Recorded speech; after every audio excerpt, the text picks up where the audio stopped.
Finally ITT का paper भी खत्म हो गया। और ये जो पेपर खत्म होने की खुशी है ना, ये एक अलग ही तरफ होती है। लाइक पेपर जैसे भी गए वो अलग, लेकिन पेपर खत्म हो गए एटलीस्ट, वो खुशी अलग। बट पेपर अभी खत्म हुए नहीं है एक्चुअल में। बहुत सारे लोगों को यही तो गलतफहमी हो जाती है कि बस अब तो काम खत्म हो गया है और अब तो ऐसे ही चिल मारना है बस, और आईपीएस का पेपर दे देंगे और एग्जाम सब डन है, अब जो होगा बाद में देखा जाएगा। बट नहीं, आईपीएस आपके लिए गेम चेंजर बन सकता है। हो सकता है कि आपने अभी तक सारे पेपर्स क्लियर करो, बट आईपीएस वो पेपर बन सकता है जिसकी वजह से आप शायद अटक सकते हो। क्योंकि काफी बच्चों को लाइक पिछले अटेम्प्ट में भी 35-40 के मार्क्स के अराउंड भी नहीं मिले थे।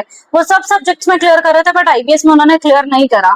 और ऐसा भी हो सकता है कि आपके बाकी सारे सब्जेक्ट्स में पासिंग नंबर आ रहे हो बस, और आपका एग्रीगेट कवर नहीं हो रहा हो, और आईपीएस आपका एग्रीगेट कवर करवाने में आपकी हेल्प कर दो। तो कुछ भी हो सकता है। IPS can be completely game changer. Of course ये काफी कुछ आईसीआई के हाथ में भी है, वो जिस लेवल का पेपर देंगे उससे काफी कुछ फर्क पड़ेगा। लेकिन हम तो अपनी रिस्पॉन्सिबिलिटी कंप्लीट करेंगे ना, हमारा काम है पढ़ना और हम तो पढ़ेंगे। अब हमको नहीं मालूम पेपर कैसा आने वाला है, बट पॉजिटिव अज्यूम करके कि सब कुछ अच्छा ही होगा, हम आज अपनी फुल तैयारी करेंगे। बट हम तो तैयारी करने के लिए रेडी है, बट समझ में ही नहीं आता ना आईपीएस में पढ़ना कैसे। अभी तक अगर आपने बहुत सारे ऑलरेडी वीडियोस देख रखी है, बट मैं आपको एक सिंपल सा क्रक्स दूं कि इतनी वीडियोस देखने के बाद भी आपको कुछ समरी नहीं मिलती, कुछ समझ ही नहीं हो पाता है कि करना क्या है। हम जहां पर से हमने स्टार्ट करा था, हम उसी पर आकर वापस एंड करते कि करना क्या है आखिर। अच्छा ठीक है, कुछ टिप्स ट्रिक्स, कुछ बातें सुनने में अच्छी लगती है, कुछ वीडियोस देखने में अच्छी लगती है, बट आखिर में हमको क्या करना है इस 1.5 डे में, ये अगर आपको जानना है तो मैं आज आपको एकदम क्लियर कट कुछ पॉइंट टू पॉइंट बातें बताने वाली हूँ। बट मेक श्योर कि इसके बाद आप कोई रिवीजन वीडियोस ना देखे, कोई टिप्स और ट्रिक्स वाली वीडियोस ना देखे। जो मैंने आपको इस वीडियो में सजेस्ट नहीं करी है, उसके अलावा आपको और कोई भी काम नहीं करना है, क्योंकि ओवर इन्फॉर्मेशन लेना भी आपके लिए डेंजरस होता है। हम कहीं ना कहीं वो फियर ऑफ मिसिंग आउट में रहते हैं कि अरे ऐसा कुछ ना हो जो हम यूट्यूब पर एक्टिव ना रहे, हम टेलीग्राम पर एक्टिव ना रहे और हमसे छूट जाए। तो ऐसा कुछ भी नहीं होता है, ठीक है। वो सिर्फ मन समझाने वाली बातें हैं। स्टार्ट करते हैं कि आईपीएस में अगर अभी तक आपने कुछ भी नहीं पढ़ा है, हम सोच के चलते हैं ना कि अरे बहुत कुछ पढ़ लेंगे कर लेंगे, बट सबको हकीकत डीप डाउन रियलिटी अपने को सबकी एक ही है कि जो भी काम करना है वो 1.5 डे में ही करना है। देखो, अगर आपने बोथ ग्रुप्स दिए तो फिर आपका काम तो थोड़ा सा आसान होगा कंपैरेटिवली। लेकिन अगर आपने एक ग्रुप दिया, अगर आपने सेकंड ग्रुप दिया है, सिर्फ जो भी करा है मैं तीनों स्टूडेंट्स के हिसाब से ये वीडियोस में डिस्कस करूंगी आगे। सबसे पहले स्टार्ट करते हैं कि अगर आपने दोनों ग्रुप्स दिए तो आपको क्या काम करना है, या फिर अगर आपने एक दिया है सिंगल ग्रुप भी दिया है तभी भी हमको अपनी प्रिपरेशन स्टार्ट करनी है लॉ और कॉस्ट से। लॉ और कॉस्ट में हमको क्या प्रिपरेशन करनी है। अगर अभी तक आप सिर्फ ऐसा कर रहे थे कि आपने बुक खोलकर बैठा, आपको लगा कि यार रिविजन वीडियो में तो बहुत टाइम वेस्ट हो रहा है, तो आपका काम खराब हो जाएगा। क्यों काम खराब हो जाएगा? क्योंकि आप अगर खुद से पढ़ोगे तो स्टार्टिंग के जो चैप्टर्स रहते हैं, बेसिक चैप्टर्स, जैसे कि मीटिंग वाला चैप्टर हो गया, डायरेक्टर्स वाला, रेम्यूनरेशन वाला, ये कुछ चैप्टर्स हमको फिर भी समझ आ जाते हैं। लेकिन जैसे आप बड़े चैप्टर्स पर जाओगे, फेमा, सेबी, आईबीसी, एफसीआरए, इन पर आप जाओगे तो आपको एकदम ब्लैंक फील होगा। आपको लगेगा कि आपका बुक बस आप खोलकर बैठे और आपको कुछ भी समझ नहीं आ रहा। बहुत सारे लोग ऐसा करते हैं कि बुक कोई भी चालू कर रहे हैं, कुछ लेकर बैठे, फिर थोड़ी देर बाद 5-6 मिनट बाद उनको लगा मन नहीं लग रहा है, कुछ समझ नहीं आ रहा है, बंद करा, नेक्स्ट सब्जेक्ट खोल लिया, नेक्स्ट कुछ काम करने लगा, एक भी काम उनका कंप्लीट नहीं होता है। तो एक प्रॉपर स्ट्रेटेजी के साथ चलना इज वेरी इंपॉर्टेंट। तो आपको क्या काम करना है लॉ में और कॉस्ट में? हमको स्टार्ट करना है सबसे पहले कॉस्ट के साथ, क्योंकि ये प्रैक्टिकल सब्जेक्ट है। थ्योरी हम जितना लास्ट में शिफ्ट कर सकते हैं हम उतना ट्राई करेंगे। तो आपको कॉस्ट के साथ स्टार्ट करना है। कॉस्ट में अगर आपने पहले थोड़ा बहुत पढ़ा हुआ हो, बहुत ही बेस्ट बात है, बट अगर नहीं पढ़ा है तो मैं तो आपको उसी अकॉर्डिंग स्ट्रेटेजी बता रही हूँ कि आपने कुछ भी नहीं पढ़ा है, लॉ और कॉस्ट एकदम फ्रेश आपके लिए, राइट। मैंने आपको कुछ इंपॉर्टेंट चैप्टर्स बताए हैं दोनों में, आपको स्क्रीन पर दिख रहा होगा कि आपके सामने सारे सब्जेक्ट्स के कुछ इंपॉर्टेंट चैप्टर्स, कुछ इंपॉर्टेंट टॉपिक्स है। कॉस्ट में भी मैंने आपके साथ में बताया कि standard costing, lean system innovation, modern business environment, strategic revenue management. फिर टॉपिक्स में business model, supply chain, porters, 5 force model, value chain वगैरह कुछ इंपॉर्टेंट टॉपिक्स मैंने आपको दिए, ठीक है। आपको सबसे पहले एक ओवरव्यू वाली वीडियो आती है।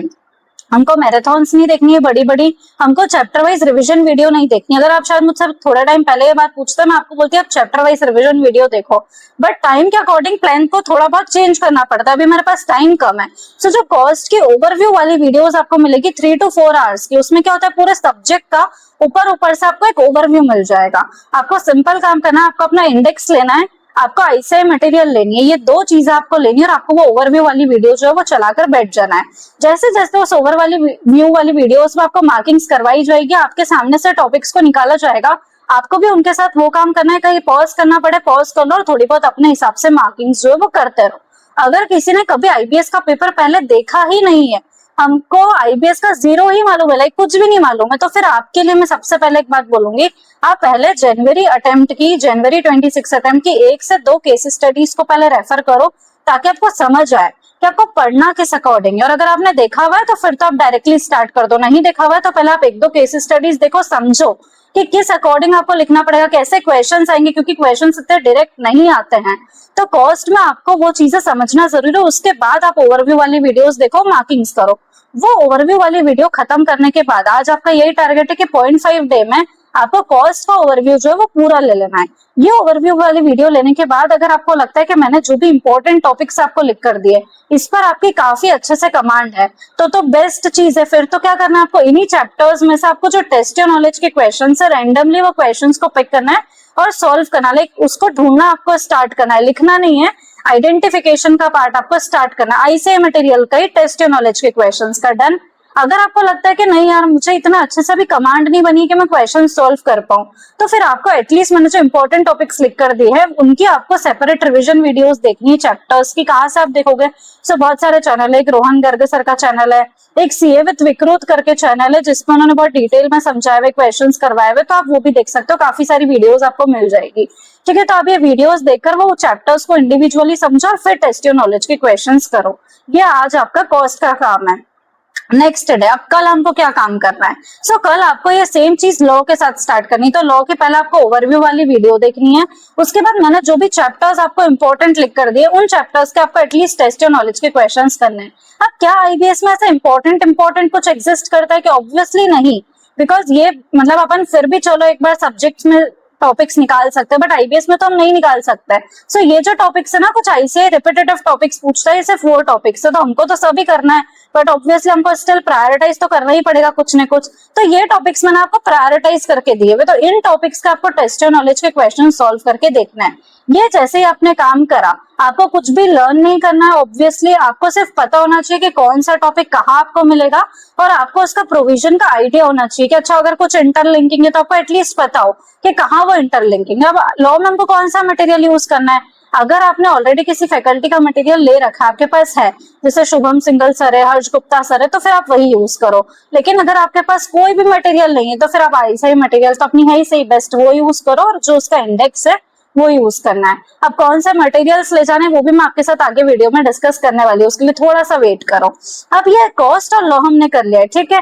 अब इसके अलावा जो बोथ ग्रुप्स के स्टूडेंट है, हमको तो अब डायरेक्टली एक केस स्टडीज पिक करनी है और टारगेट रखना है कि 5 to 6 केस स्टडीज जो हमारे May 26 आरटीपी की केस स्टडीज है, आरटीपी की, एमटीपी की नहीं, क्योंकि बहुत सिंपल उसका है आईबीएस में जो केस स्टडी डाइजेस्ट हमारा आईसीए का, वो भी नहीं, आरटीपी की केस स्टडीज पिक करना, फिर वो सॉल्व करने का ट्राई करना। जब भी आप केस स्टडीज सॉल्व कर रहे हो ट्राई करो कि आप टाइमर लगा के सॉल्व करो, और आइडेंटिफिकेशन में विद एमसीक्यूज विद डिस्क्रिप्टिव दोनों मिलाकर आपको 30 या 35 मिनट्स का टाइम लगना चाहिए। अगर इससे ज्यादा टाइम लग रहा है तो आप थोड़ी सी ज्यादा प्रैक्टिस करो, क्योंकि फिर लिखने का भी टाइम चाहिए रहता है, और एक केस स्टडी के लिए हमको 1 ही घंटा मिलता है, 1 आवर। ठीक है, तो 30-35 मिनट्स हम मैक्स दे सकते हैं आइडेंटिफिकेशन के लिए। अब ये करने के बाद अगर आपने बोथ ग्रुप्स दिए, यू आर डन। आपको अब एक पेपर सॉल्व करना है प्रॉपर। इसके बाद अगर आपने एक ही ग्रुप दिया, सपोज अगर आपने फर्स्ट ग्रुप दिया, तो डीटी और आईडीटी को हम ऑब्वियसली पूरा नहीं पढ़ पाएंगे, राइट। तो आपको क्या कम करना है, मैंने कुछ इंपॉर्टेंट टॉपिक्स आपको इसीलिए बताया ना, सर डीटी और आईडीटी में सिर्फ आप उन इंपॉर्टेंट टॉपिक्स की जो मैराथन है सिर्फ टाइम स्टैम्प्स पर जाओ और सिर्फ वो वाले टॉपिक्स जो है वो आपको कवर करना है, आपको उसका एक आइडिया लेना है। या फिर अगर आप ये नहीं करना चाहते हो तो आपके पास जो डिटेल्ड इंडेक्स पड़ा हुआ है उससे एक बार टॉपिक्स को बस गो थ्रू करो, और वो क्वेश्चंस जो है उन पे आपको देखना है, बस देखना है, ओवरव्यू लेना है, ताकि अगर कोई रिपीटेटिव क्वेश्चन आ जाता है, कोई उसमें से टॉपिक आ जाता है, तो आपको पता हो कि हाँ यार ये टॉपिक तो मैंने इस चैप्टर में देखा था। ये काम आपको करना है, और साथ ही में आपको अमेंडमेंट वीडियो देखनी है, डीटी आईडीटी दोनों की, क्योंकि अमेंडमेंट वीडियो बहुत बहुत इंपॉर्टेंट रहता है आपके लिए। ठीक है, तो अमेंडमेंट वीडियो देखनी है और डीटी आईडीटी के इंपॉर्टेंट टॉपिक्स को मैराथन से कवर करना है, या फिर आप डिटेल्ड इंडेक्स से कवर कर सकते हो। लेकिन अगर आप सिर्फ ग्रुप 2 दे रहे हो, ग्रुप 1 का आपको कुछ भी नहीं पता है, वो बहुत टाइम पहले निकल चुका है और हमको उसका ज्यादा आइडिया नहीं है, तो आपको 2 काम करना है, एक तो आपको एएफएम पढ़ना है और एक तो आपको ऑडिट पढ़ना है। ये दोनों ही आपको पढ़ना है, बट कैसे पढ़ना है और एफआर क्यों नहीं करना है। एफआर इसलिए नहीं करना है क्योंकि एफआर बहुत टफ है, हम एफआर को नहीं कर पाएंगे इतने कम टाइम में, और वो बहुत ही ट्रिकी क्वेश्चंस आते हैं। मतलब अगर एक भी क्वेश्चन एक्स्ट्रा आ गया तो फिर ऑब्वियसली आप जो कंसेप्ट पढ़ के जाओगे उससे आपसे वो हैंडल हो ही नहीं पाएगा। सबसे इजी आपके लिए पड़ता है ऑडिट। तो आपको क्या करना है, आपको कोई रिवीजन वीडियोस वगैरह कुछ भी नहीं देखनी है, इसमें सिर्फ आपको डिटेल्ड इंडेक्स लेना। आपने पहले तो पढ़ा हुआ होगा ना कभी ना कभी, तो सो वो डिटेल्ड इंडेक्स आपको लेना है उसको, और आपको जस्ट जो है वो टॉपिक्स को ओवरव्यू करना है। अब कौन सा इंडेक्स लेना है, अगर देखो आपके पास आईसीआई मटेरियल का तो सबके पास है इंडेक्स, बट उसमें थोड़ा कंसाइज मटेरियल है, तो या तो आप A to Z इंडेक्स जो है वो बेस्ट है। सीए विनय कुमार करके उनका इंडेक्स आपको वो मिल जाएगा, उनके टेलीग्राम चैनल पर आप जाकर देख सकते हो। सो A to Z इंडेक्स या तो आप रेफर कर लो, या फिर आप जो डिटेल्ड इंडेक्स रहता है जैसे रोहित छप्पर सर के है, फिर आपके पास जो फैकल्टीज है जो भी आप जिनकी भी बुक आप यूज कर रहे हो उनके इंडेक्स आपको मिल जाएंगे, आप वो रेफर करो और टॉपिक्स को ओवरव्यू करो। ऑडिट आपको पक्के से नंबर दिलवाएगा, लाइक कंफर्म। और ये कितने मार्क्स का वेटेज रखता है आईपीएस में, सो आपको मैं बता दूं कि जो सारे सब्जेक्ट्स है ना, मैंने एनालिसिस भी प्रोवाइड करा हुआ है। सो ये जो फाइल जिसकी मैं बात कर रही हूँ जिसमें इंपॉर्टेंट टॉपिक्स है सब कुछ पूरा एनालिसिस करा हुआ है, ये आपको मेरे टेलीग्राम चैनल पर मिल जाएगी। सो आपको मालूम पड़ेगा कि ऑलमोस्ट हर सब्जेक्ट की जो रेंज है ना 15 to 20 मार्क्स की है। सो एएफएम अगर हम लास्ट टाइम देखे तो 22 मार्क्स का आया था और ऑडिट 14 मार्क का आया था। सो ये ऑडिट के जो 14 मार्क है तो शॉर्ट आपको मिल जाएंगे, बहुत डायरेक्ट क्वेश्चन आते हैं, सबसे इजी क्वेश्चन ऑडिट के ही आते हैं। और फिर एएफएम के भी अगर आप जो इंपॉर्टेंट चैप्टर्स है जैसे फॉरेक्स का क्वेश्चन ऑलमोस्ट कंफर्म जैसा रहता है कि आना ही है, फॉरेक्स में से हेजिंग में क्वेश्चन। सो अगर आपने वो नहीं करा तो फिर आप पढ़ सकते हो क्योंकि पता है कि क्वेश्चन आ रहे हैं वहां से। ऑडिट में जैसे 700 सीरीज कार और प्रोफेशनल एथिक्स इनसे क्वेश्चन बनते ही है, तो अगर आपने ये नहीं करे हुए तो आप थोड़ा बहुत इसको पढ़ सकते हो, इसके क्वेश्चंस गो थ्रू कर सकते हो आईसीआई मटेरियल से, ताकि आपको थोड़ा आइडिया मिल जाए उसका, राइट। तो एएफएम और ऑडिट इसको आपको डिटेल्ड इंडेक्स से रेफर करना है, कोई वीडियोस नहीं देखनी है और कुछ भी लाइक एक्स्ट्रा काम नहीं करना है, इतना अपने पास टाइम ही नहीं है। तो आप इसको सिर्फ डिटेल्ड इंडेक्स से इसके सारे टॉपिक्स को एक बार ओवरव्यू करो और इसके टेस्ट नॉलेज के क्वेश्चंस को बस एक बार देख कर जाओ, ताकि आपको थोड़ा बहुत आइडिया लगे। कोई रिपीटेटिव क्वेश्चन आता है जो कि आते हैं, थोड़े बहुत क्वेश्चंस तो आ जाते हैं, लास्ट टाइम भी कोई क्वेश्चन रिपीट नहीं होता, बट एएफएम के तो हुए थे फिर भी क्वेश्चंस रिपीट, ऑडिट के क्वेश्चंस डायरेक्टली मिले थे। सो ये नंबर स्कोरिंग सब्जेक्ट है तो कम मेहनत में आपको ज्यादा आउटपुट ला कर देंगे, तो एएफएम और ऑडिट का आप देख लेना। डन। ये सब जब आप काम कर लोगे तो एक कंपलसरी वाली चीज जो आपको करनी ही करनी है कि आपको एक पेपर देना है 4 आवर्स प्रॉपर बैठ कर।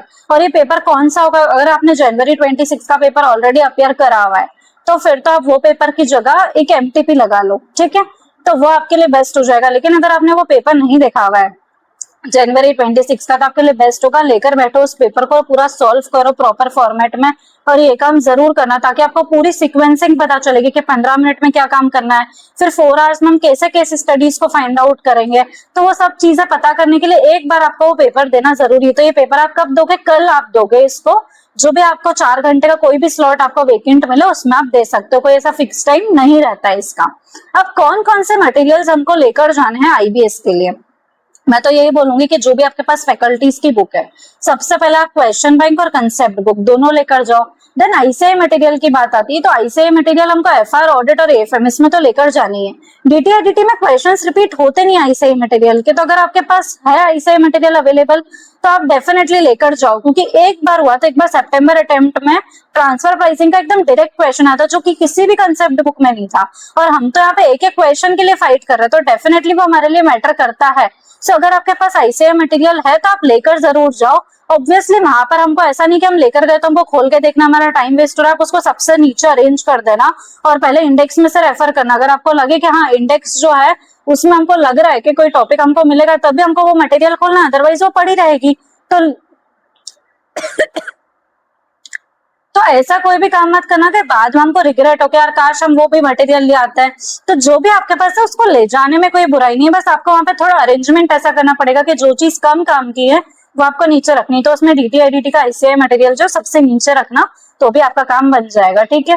इसके अलावा आपको इंडेक्स लेकर जाना है सारे ही सब्जेक्ट्स के, तो इंडेक्स में भी जो A to Z इंडेक्स मैंने आपको बताया वो आपको लेकर जाना है, और जो हमारे फैकल्टीज के डिटेल्ड इंडेक्स होते हैं वो लेकर जाना है। अभी मैंने आपको टोटल काम क्या बताया कि आपको क्या करना है। तो आपको कॉस्ट से स्टार्ट करना है, कॉस्ट में ओवरव्यू वाली वीडियो देखनी है, उसके बाद फिर टेस्ट और नॉलेज के क्वेश्चंस खुद से गो थ्रू करना है, देन आपको लॉ करना है। उसके बाद फिर अगर आप एक ग्रुप के लिए अपियर करो तो आपको सेकंड ग्रुप के कुछ सब्जेक्ट्स, कुछ टॉपिक्स आपको रेफर करने हैं, तो थर्ड काम वो करना है। इसके बाद आपको 4 to 5 केस स्टडीज रेफर करनी है आरटीपी की टाइमर लगाकर, एंड देन आपको पेपर सॉल्व करना है। ये प्रॉपर अप्रोच है। इसके बाद भी आपको अगर कुछ लगे कि यार मुझे कुछ और टाइम वेकेंट मिल रहा है तो मैं क्या करूँ, तो आप जितनी केस स्टडीज हो फिर सिर्फ वही सॉल्व करना, तो आपके लिए बेटर होगा। इसके अलावा अगर आप कोई भी शॉर्टकट फॉलो कर रहे हो आप किसी भी रिवीजन वीडियो को बीच में रोक रहे हो, आप कुछ भी फालतू काम कर रहे हो, आप बस पूरे टाइम वीडियोस ही वीडियोस देख रहे हो, तो एट द एंड आपको रिग्रेट होगा कि मैंने अपना टाइम जो है वो वेस्ट कर दिया है। सो एक प्रॉपर अप्रोच फॉलो करोगे ना 1.5 डे में, तो कभी भी आपको ऐसा नहीं लगेगा कि मेरा टाइम वेस्ट हो गया है। थोड़ा सा आपको लगेगा मन में कि यार हो सकता है मेरा टाइम ज्यादा लग रहा है कुछ चीजों में, बाकी लोग तो बहुत जल्दी कर रहे हैं, बट आपको थोड़ा स्लो जाना है। 1.5 डे में हमको इतना करना और इतना हो सकता है पॉसिबल है करना। अब जो पेपर के जो 4 आवर्स रहेंगे उसमें हमको क्या सीक्वेंस रखनी है, तो सबसे पहली बात तो आपको पास आएगी 5 केस स्टडीज, जिसमें आपको 4 केस स्टडीज सॉल्व करनी है। आप कोई भी 4 केस स्टडीज सॉल्व कर सकते हो, इसमें कंपलसरी नहीं रहता है कि आपको फर्स्ट वाली केस स्टडी अटेम्प्ट करनी ही है, ऐसा कुछ भी नहीं। आप एनी 4 केस स्टडीज को अटेम्प्ट कर सकते हो।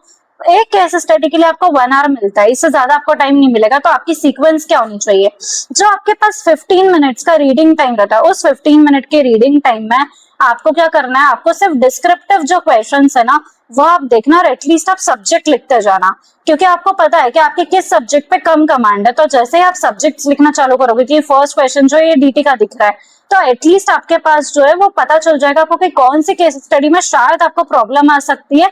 तो आपके पास एक केस स्टडी निकल के आ जाएगी जो बिल्कुल ही आउट ऑफ द बॉक्स है, जो आपको स्किप करनी ही पड़ेगी। तो एक तो आपको ये काम करना है सबसे फर्स्ट। सेकंड काम आपको करना है कि जब आप वो क्वेश्चंस को लिख रहे थे ना कि कौन सा सब्जेक्ट का है, तो उस टाइम पे आपको कुछ डायरेक्ट क्वेश्चंस दिखेंगे, ज्यादा तो नहीं दिखेंगे। मतलब आप 5 केस स्टडीज देखोगे, उसके 3 डिस्क्रिप्टिव क्वेश्चंस आप देखोगे, तो टोटल आप 15 क्वेश्चंस दिखोगे। उसमें से 2 या 3 क्वेश्चंस आपको ऐसे दिखेंगे जो कि एकदम डायरेक्ट क्वेश्चन है, मतलब वो तो देखते से ही लग रहा है कि हाँ ये तो कहीं देखे हुए हैं, ये तो बुक में हमको इसका आंसर मिल जाएगा। तो वो क्वेश्चंस को हमको मार्क कर लेना है उस टाइम पे, और ये आइडेंटिफाई करने के बाद कि सारे सब्जेक्ट्स कौन से, और ये आइडेंटिफाई कर लिया कि चलो ये क्वेश्चन स्किप करना है। उसके बाद में जो 2-3 क्वेश्चंस आपको सिमिलर दिखे थे, इससे ज्यादा तो दिखना मुश्किल है, बट जो 2-3 क्वेश्चन सिमिलर दिखे थे वो क्वेश्चंस को आप अपनी बुक में फाइंड आउट कर लो और उसके पेपर्स को फोल्ड करके रख लो, ताकि जैसे ही वो 4 आवर्स स्टार्ट होते हैं ना, तो अपने पास एटलीस्ट कुछ कंटेंट रहेगा जिसको अपन लिखना स्टार्ट कर सके। क्योंकि काफी लोग 4 आवर्स स्टार्ट करने के बाद भी केस स्टडीज बस फाइंड आउट ही करते रहते हैं, जो कि बहुत गलत स्ट्रेटेजी है। जो आपको मिलता जा रहा है वो आप करते जाओ, राइट। जितनी केस स्टडीज मिल रही है उतनी हमको सॉल्व करनी है।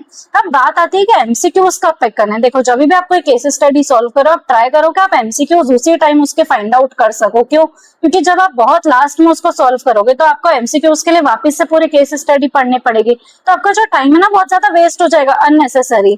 तो हमको उसी टाइम पे कोशिश करनी कि हम वो एमसीक्यूज सॉल्व कर सके, लेकिन एमसीक्यूज भी बहुत टफ आता है। सो आपसे जितने एमसीक्यूज बन रहे हैं डायरेक्टली आपको फटाफट मिल रहे हैं वो आप सॉल्व करो, अदरवाइज आप आगे बढ़ जाओ।